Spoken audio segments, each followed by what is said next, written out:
Ok, vamos começar oficialmente aqui a nossa aula sobre como funciona o mundo espiritual. E nós vamos abrir a nossa Bíblia aqui em 1 Samuel. 1 Samuel, meu Deus, é muito assustador o que nós vamos ler. Deixem as luzes acesas se você tem medo, né? 1 Samuel capítulo 5. 1 Samuel capítulo 5. Se você tiver no celular, abre no celular. Se tiver na Bíblia, melhor ainda, mas abra, ok?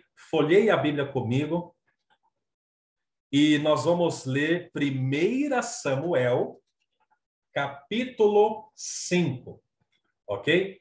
1 Samuel capítulo 5.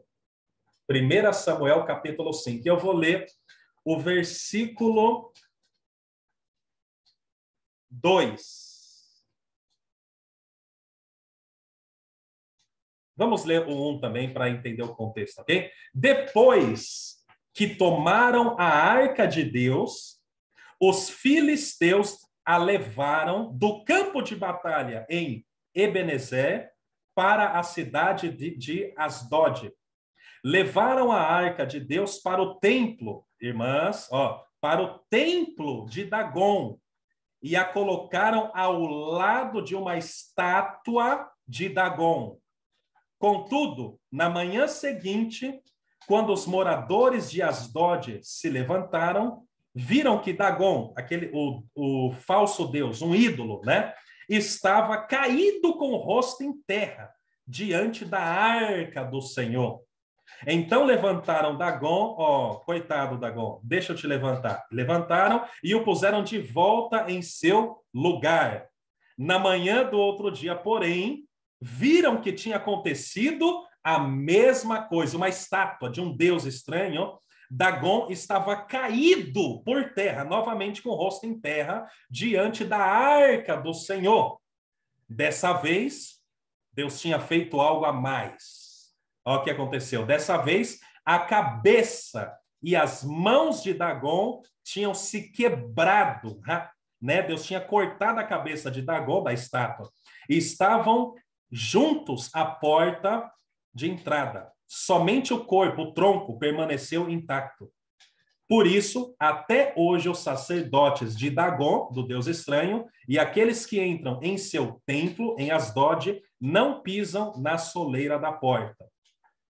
Ok? Olha só. Irmãs, irmãos, nós estamos falando sobre como funciona o mundo espiritual. Por que é importante entender isso? Por quê? Você pode ter um celular e não saber como funciona.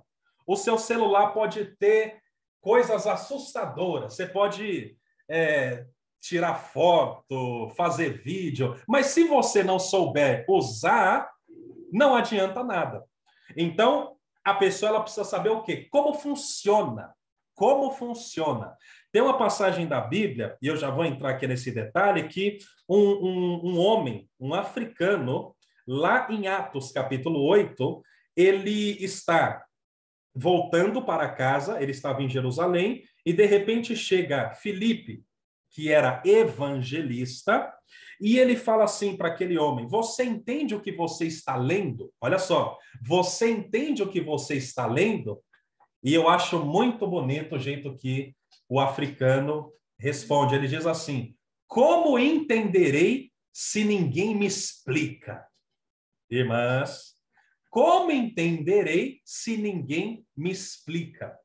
Então, existe uma diferença de pregar, profetizar, receber uma revelação. Você, no seu quarto, você está orando, Deus fala algo com você, mas existe uma diferença entre você entender. Mas para entender, você precisa de uma explicação. E eu quero te deixar uma coisa aqui. Todos nós temos direito de uma explicação. Para a pessoa ser salva, de alguma maneira, Deus explicou por que era necessário ser salvo. Então, é muito importante a explicação, ok? Mas aquilo que eu falei no início, treinamento. Ninguém nasce sabendo tudo. Treinamento é muito importante. Então, vamos lá. A Bíblia diz que a arca de Deus, o que era a arca de Deus? Era um objeto, era como um baú, como um cofre, né? Eu nunca vi o filme, mas eu não sei quem já viu o filme Indiana Jones, né? Que as pessoas ficam procurando um baú que tem algo, né? Pronto, eu nunca vi o filme, nunca achei, não tinha graça, mas é mais ou menos isso. É um baú, né? É uma caixa retangular que carregava a presença de Deus, né? E a Bíblia diz que em cima desse baú, dessa arca, tinha 2 anjos. Não era anjos, não era qualquer anjo, não existe qualquer anjo, mas era 2 querubins. Querubins são o quê? Pela Bíblia, por aquilo que a gente lê, são anjos de guerra, seres de guerra. Tanto é que quando, já estamos na aula, quando Adão foi expulso do Éden com Eva, a Bíblia diz que Deus colocou querubins na frente, na porta do Éden, do jardim do Éden, e uma espada que ela ficava rodeando aquele lugar para o homem não conseguir entrar de novo no jardim do Éden. Ok? Então, os querubins, eles são como guarda-costas. Quando você vai no restaurante, às vezes tem um guarda-costa. Quando você vai na igreja aqui, eu até brinquei com a minha avó, ela está na casa da minha mãe, por isso que ela não está aqui agora, mas eu brinquei, eu falei, vó, falei brincando com ela, né? Vó, o seu neto aqui não tem avião a jato, mas eu tenho um guarda-costa na igreja, né?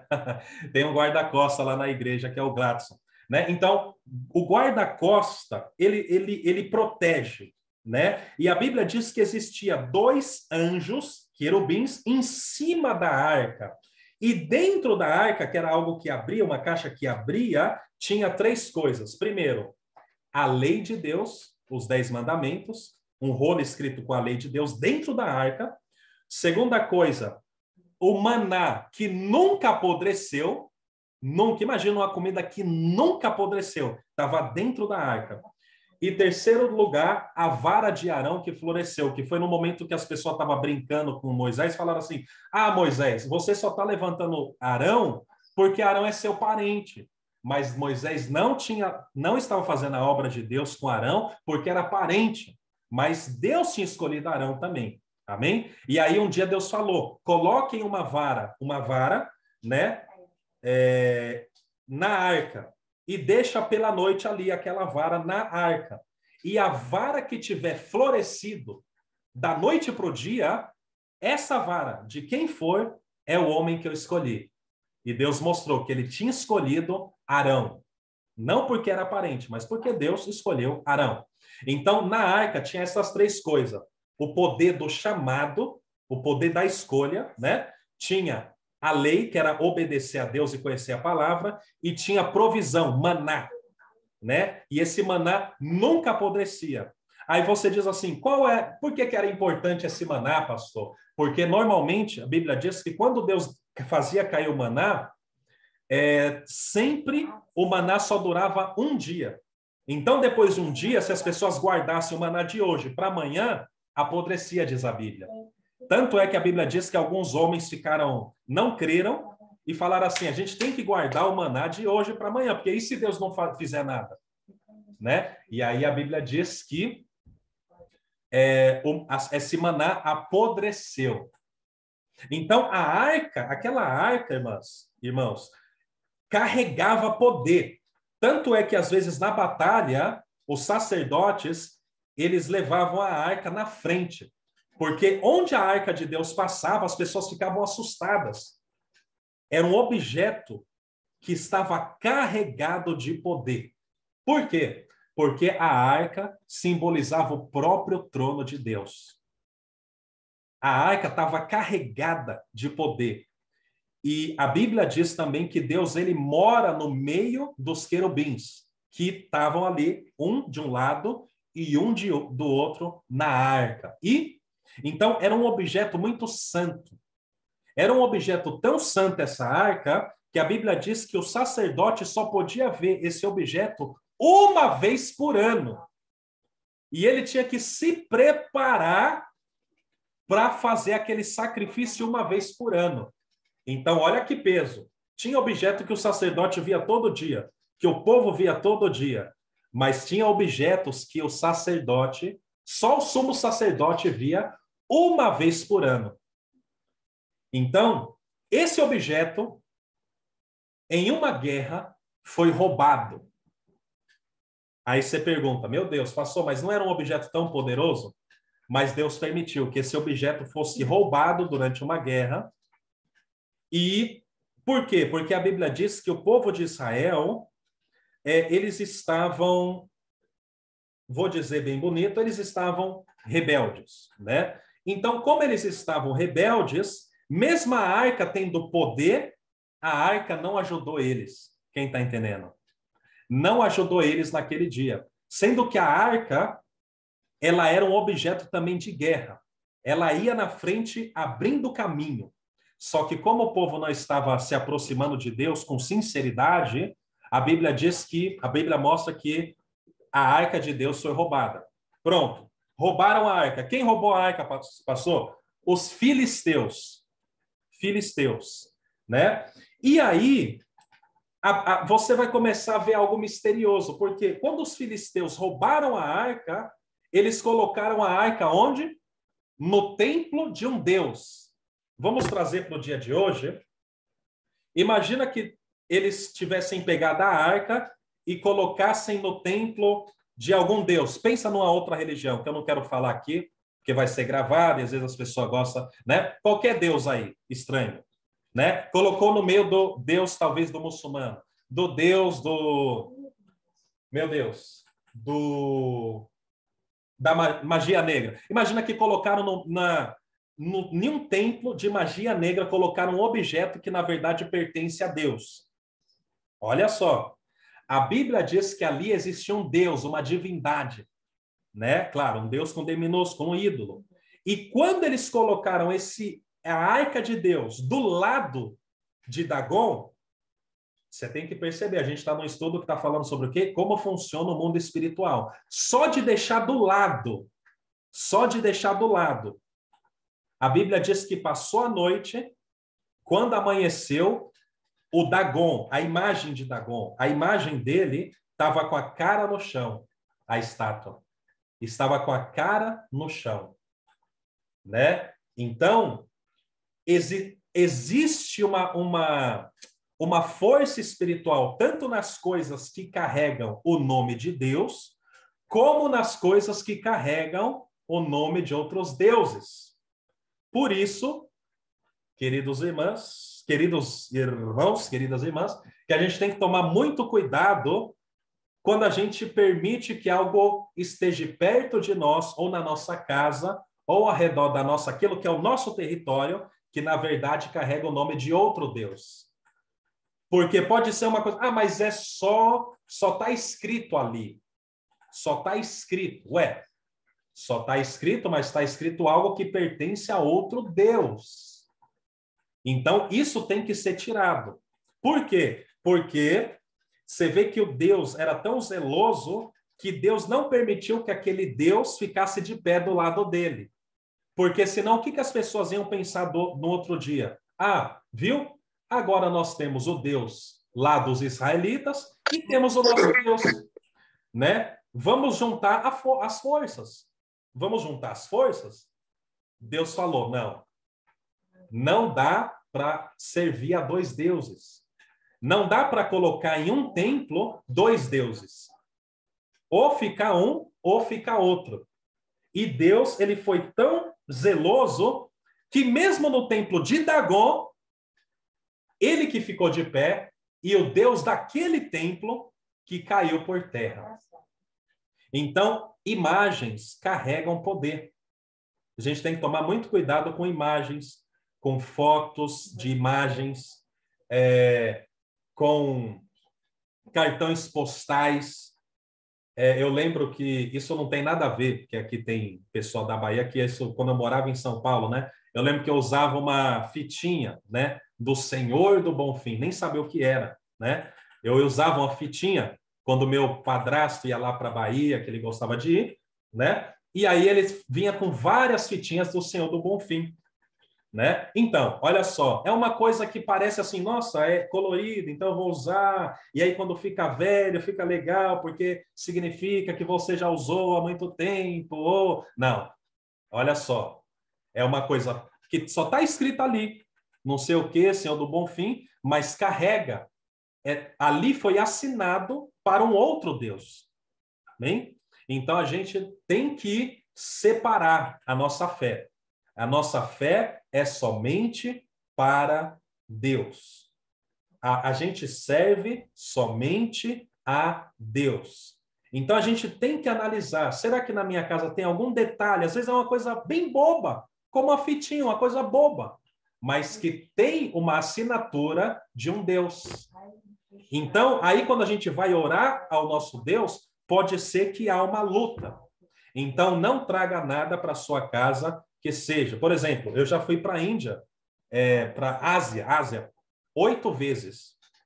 E lá, os brincos, às vezes, tem o sinalzinho de um Deus, né? Eu lembro que eu via templos muito grandes, né? Com vários deusezinhos em cima. Entendeu? Eu lembro que quando eu cheguei no aeroporto, foi o aeroporto, a Índia é o país com mais ídolos. Não existe outro país que tenha tantos ídolos como a Índia. Nem Rio de Janeiro, nem São Paulo, não, nem Bahia, não. Sabe quantos deuses tem ali? 30 milhões de ídolos. Para cada coisa, eles inventam ídolo. Fazem as obras e inventam. Então, a gente tem que entender isso. Só que o ponto aqui não é ter medo, é que a Bíblia diz que Dagon ficou com a cabeça, a estátua, né? A cabeça cortada e os braços cortados estavam de manhã. Então, o que significa isso? Significa que o nosso Deus, ele tem um poder extraordinário. Por quê, pastor? Porque ali ninguém estava orando, ninguém estava fazendo nada, mas a arca simbolizava a presença de Deus. Então, quando nós temos a presença de Deus, às vezes as nossas palavras serão poucas, mas algo tem que acontecer se tiver um Deus estranho por perto. Quem está entendendo? Se tiver um ídolo por perto, algo vai começar a cair por terra, porque você carrega a arca. Você carrega a palavra, você carrega a promessa e você carrega a provisão. Você tem o maná eterno, o pão vivo que desceu do céu. Você tem o chamado e a escolha de Deus sobre você, a vara de Arão que floresceu. E você tem os mandamentos de Deus, não em pedra escrito, mas escrita pelo Espírito Santo, não com tinta, mas pelo Espírito, não no papel, nem na pedra, mas no seu coração. Então, nós, hoje em dia, nós somos essa arca. Nós somos essa arca. E nós, ao mesmo tempo, temos que ter a presença de Deus sobre nós. Então, a gente tem que tomar cuidado para não entrar em nós, nesse baú, não entrar outra coisa a não ser a palavra, a promessa, a provisão de Deus. Ok? Então, a Bíblia diz que Dagon foi vencido. E aí você fala, o que isso tem a ver com Davi? Quando Davi foi lutar contra o gigante começou a amaldiçoar ele em nome dos deuses. Não sei se você se lembra. Que Golias começou a amaldiçoar, lançar praga. Vamos falar num termo de hoje, lançar praga. Ah, você vai perder. Eu vou cortar sua cabeça, Davi. Hoje mesmo os corvos comerão seu corpo. Começou a amaldiçoar pelos deuses. Então, aquela batalha entre Davi e Golias já não era natural, era espiritual. Aí, como entrou no mundo espiritual, Davi falou assim, opa, enquanto você estava só você e eu já estava com coragem. Mas agora você chamou deuses para entrar na batalha. Você chamou vultos, né, para entrar na batalha. Os vultos, né? as sombras de Dagon para entrar. Por quê? Porque Golias era filisteu. E qual que era o deus dos filisteus? Dagon. Mas aí Davi lembrava das histórias de antigamente. Ele lembrou que um dia a arca de Deus esteve no templo de Dagon, como eu li aqui, e Dagon caiu por terra. Aquilo encheu Davi de coragem. E ele falou: eu venho contra ti em nome do Senhor dos exércitos de Israel. Ou seja, a batalha aqui não era só quem sabe lutar melhor, quem sabe falar melhor. A batalha aqui era espiritual. E é assim que funciona o mundo espiritual.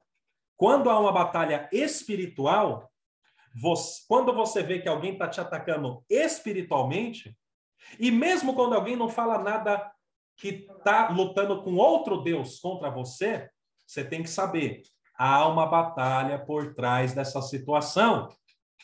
E aí você tem que invocar o nome do teu Deus. Quem está entendendo? Você tem que invocar o nome do teu Deus.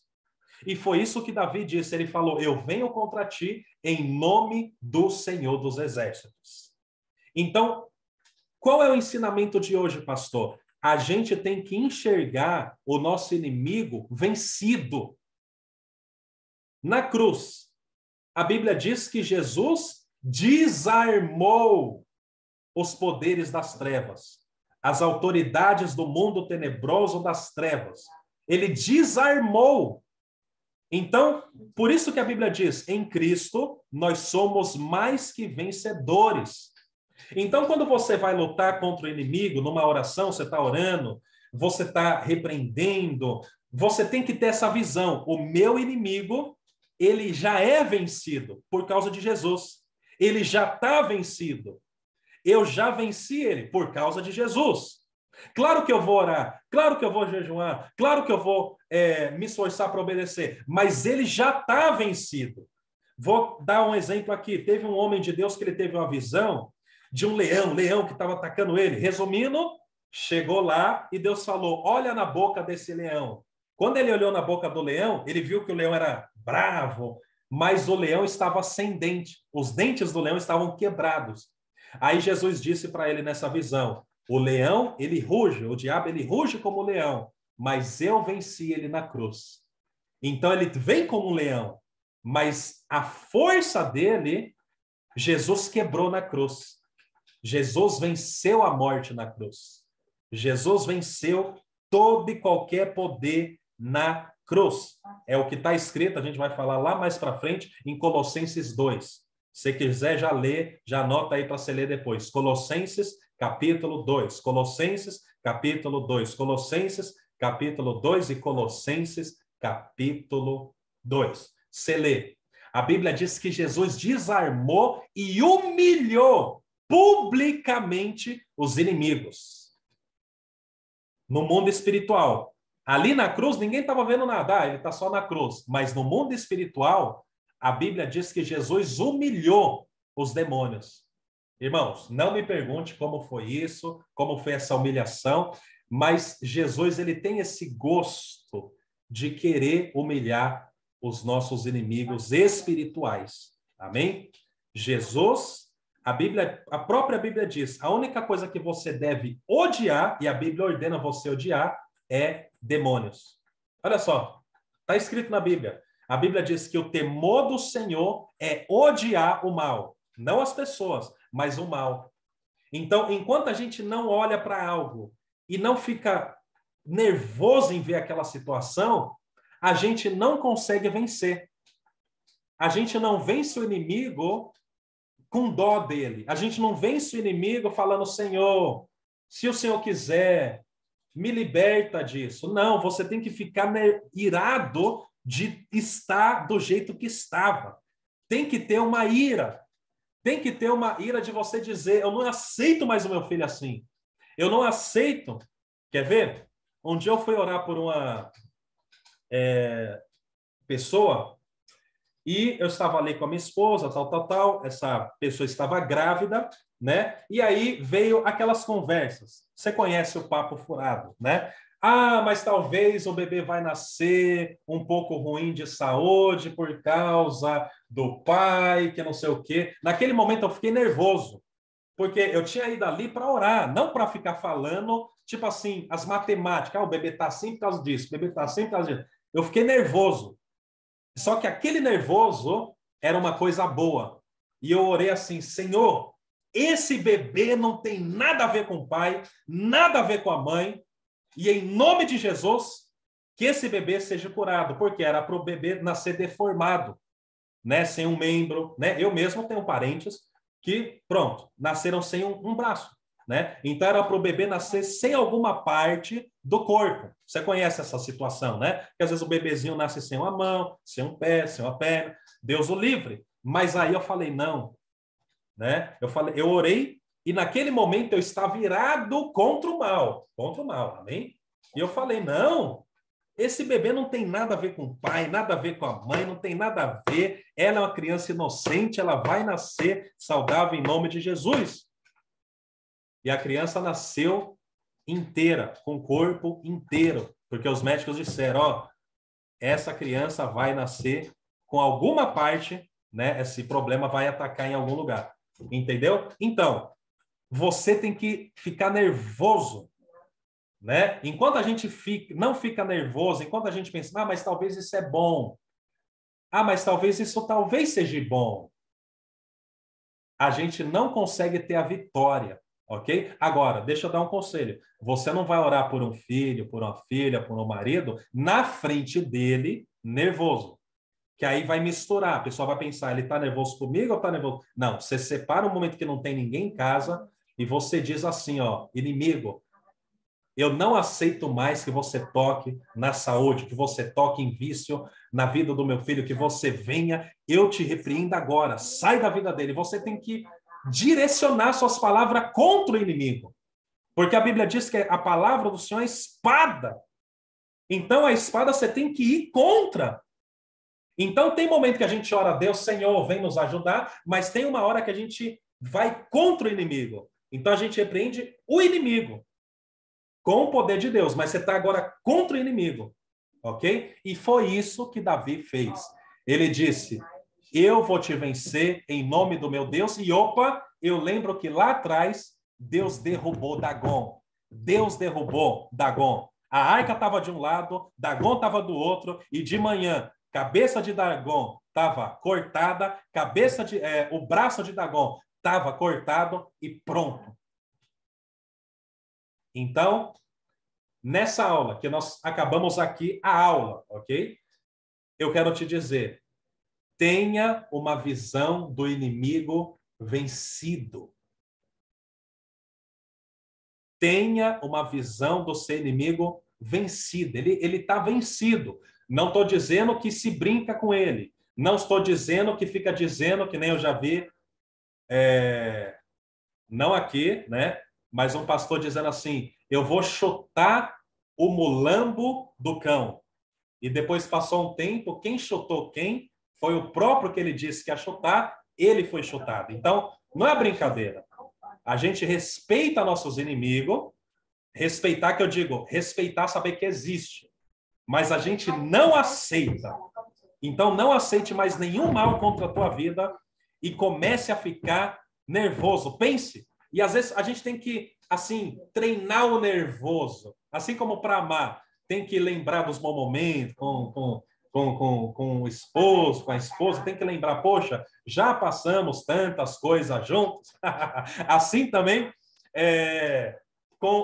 para ficar com raiva do inimigo, você tem que pensar, poxa, era para eu ter conseguido isso, mas porque eu fui na do inimigo, eu perdi esse tempo. Era para eu ter isso e isso, mas como eu ainda andava na presença do mal, eu perdi esses anos. E você vai ir juntando, até que você diz assim, em nome de Jesus, eu não aceito mais isso na vida da próxima geração da minha família. Eu não aceito mais isso na vida de outras pessoas. E você se torna a Bíblia fala sobre isso, você foi liberto e agora você vai se tornar um libertador. Moisés não foi um libertador? Então, Deus quer levantar você como um libertador. para você libertar. Uma mulher que liberta outros. Um homem que liberta outros das prisões, dos cárceres, dos cativeiros. E há poder no sangue de Jesus, e esse sangue está sobre você, para você não pensar mais que você é pequeno, que você não pode, que não sei o quê, mas você começar a treinar. Se alguém pensava que não pode, seja treinado e comece a crer que tudo pode naquele que te fortalece. Amém? Essa é a palavra de hoje, esse é o estudo de hoje, em nome de Jesus. Amém. Agora eu quero fazer a oração para você, e aí você vai entrar no momento prático. E a minha oração hoje é a seguinte: Senhor, nos faz entender que já vencemos e tira todo o medo de nós. Davi não tinha medo, porque ele lembrava que aquela estátua estava com o rosto no chão. Você tem que lembrar disso. A estátua estava com a cabeça no chão, enquanto Deus continuou de pé. Amém? Vamos orar. Eu quero orar pela tua vida para Deus te dar uma visão. Porque muitas vezes a gente sai de manhã para o emprego já cabisbaixo. Ah, mas e se acontecer isso? E se acontecer isso? E se o inimigo vier? E se isso? Não, você tem que ter uma posição de autoridade. Às vezes a gente já levanta triste, sem saber por quê. O inimigo nos ataca. Às vezes a pessoa começa já o dia desanimado, com um sentimento que vai dar errado. Um sentimento, e se isso acontecer? Não, isso tem que parar.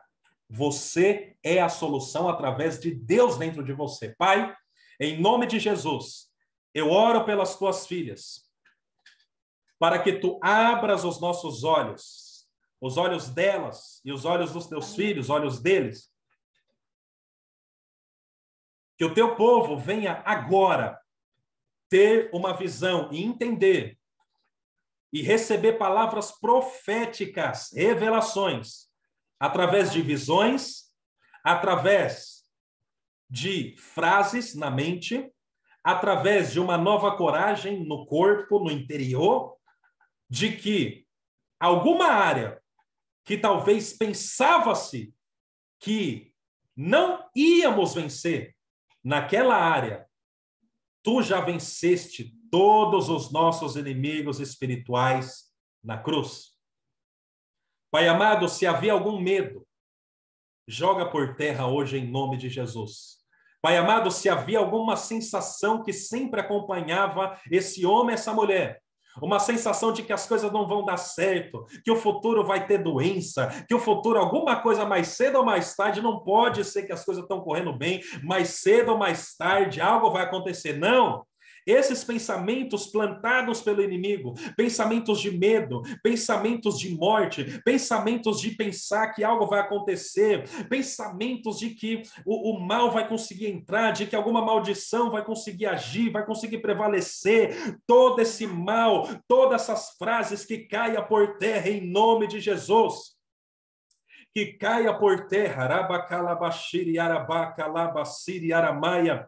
Joga por terra agora, ó Deus, todo mal. Joga por terra agora, ó Deus, todo levante. Joga por terra agora em nome de Jesus. Pai amado, eu profetizo que assim como as pessoas viram e ouviram que lá no templo de Dagon, ele tinha caído por terra. Eu não sei onde está esse Dagon, esse Baal. Não é na nossa força que estamos orando, mas é na força do leão da tribo de Judá. Aquele que ruge e solta trovão de seus lábios e troveja desde os altos céus, e nesse nome, no nome de Jesus, nós oramos aqui agora e pedimos ao Senhor, joga por terra toda a ameaça, lá onde o inimigo veio zombando e dizendo que ele podia ficar do lado do nosso Deus e que nada ia acontecer com ele, e que ele é que nem o nosso Deus, ou até mais forte que o nosso Deus, lá onde o inimigo estiver afrontando o teu filho, a tua filha, e onde a fé estiver meio chacoalhando, onde a fé estiver um pouco abalada, assim como Pedro estava ali no mar, e quando o vento bateu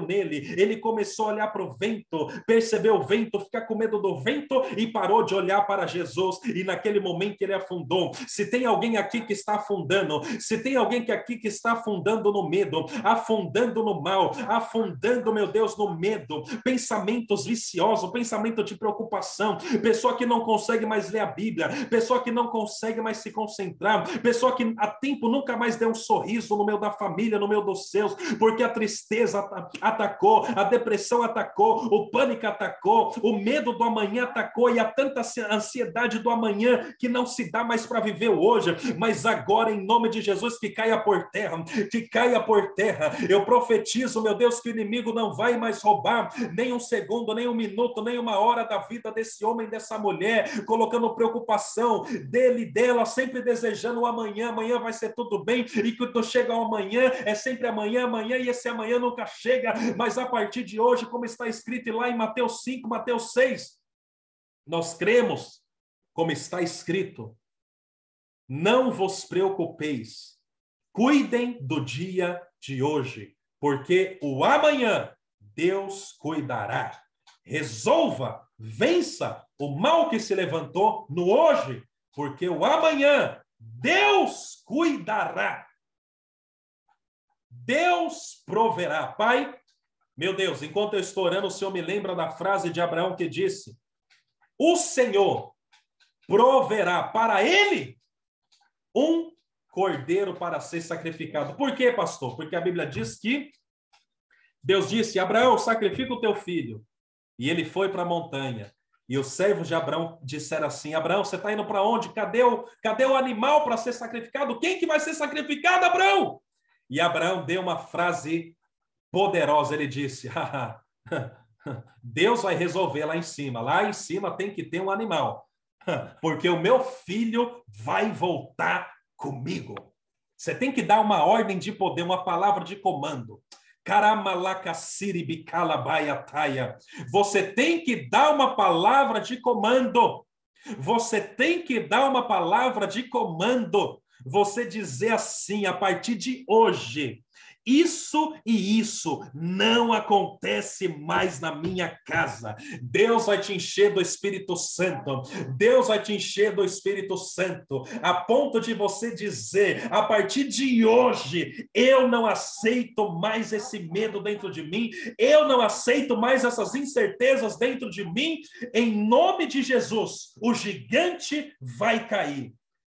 O mundo espiritual também funciona com palavras que, num momento que você sente-se cheia, você dá uma palavra de comando para o inimigo para ele cair por terra. Hoje é o dia de você dar essa palavra de comando para ele cair por terra. Para ele cair por terra. Caia por terra. Assim como Davi, assim como Dagon caiu por terra. Que caia por terra todos os teus inimigos espirituais. Deus, abre os olhos da tua filha. Abre, abre. Abre, dá uma visão para ela do inimigo vencido. Que você receba agora uma visão, ou frases, ou uma sensação, palavras na boca, para você compartilhar agora e poder comunicar com o povo de Deus. Como que o inimigo foi vencido? Como? Como? Em que área? O que Deus está agindo no mundo espiritual hoje? Naquela época, Dagon caiu por terra. Anos depois, Golias, que servia a Dagon, caiu por terra. Porque Davi sabia que o Deus que Golias servia era Dagon. E Dagon, há muito tempo, que já estava com o rosto na terra. Rabacalabassiri arabaia. Requedalabandaracatarabassíria. Mas Deus te dê palavras agora que você vai entender o que está caindo por terra hoje. Receba uma revelação agora. Do que está caindo por terra hoje? O que está caindo por terra hoje? Receba. E tenha uma visão da vitória em Cristo Jesus. Em nome de Jesus. Amém e amém e amém. Agora eu quero perguntar para vocês o que você percebeu no mundo espiritual. Vou colocar aqui, ó. A gravação vai acabar. Quem está vendo a gravação, Deus te abençoe.